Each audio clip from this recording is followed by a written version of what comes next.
Ma começar com o ativismo, prometo é 35 anos, né? Eu acabo foi escola secundário e também na universidade na Holanda que eu estudia. Pero aqui no Corsol, na fim de anos 80, junto com Lloyd Narain e Ivete Ravano, nós lança Amigo de Terra, que é a organização ambiental. Então, em anos, nós temos campanha, por exemplo, contra de plan para assim mal país cantilamang zona industrial que está exitoso. De coisa importante, porque é não Timbina. É a única outra área na qual banda de Cristóforo caminha Timbina. Então, se seita algo como te quer anedota de diferente trabalho que nós fazemos.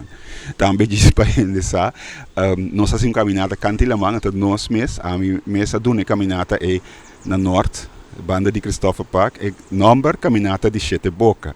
4 anos depois, ora me bem back foi Holanda que me vai trabalhar, é surpresa que a gente inteira área é parque de Sete Boca, então se está muito honor ao governo não sai se.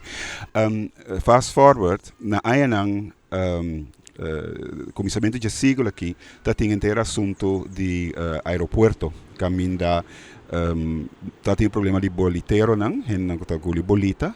Pero a bem com solução, que estava tendo solução, caminho não, basicamente, um fiscal de tempo e mesa bisa, justo tem que pagar para pecador.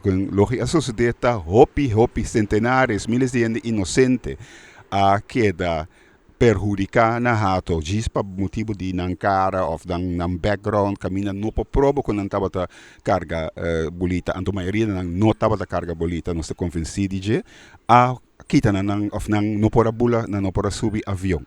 Anto 5 na a restituição de nang gasto nang. Anto eko se taba por segundo lei. Que me luta com nossa hibe ore e nossa lanta uma organização que chama Dede junto com Ellie Hellings e Rian Hellings e outro candidato outro de gente nang.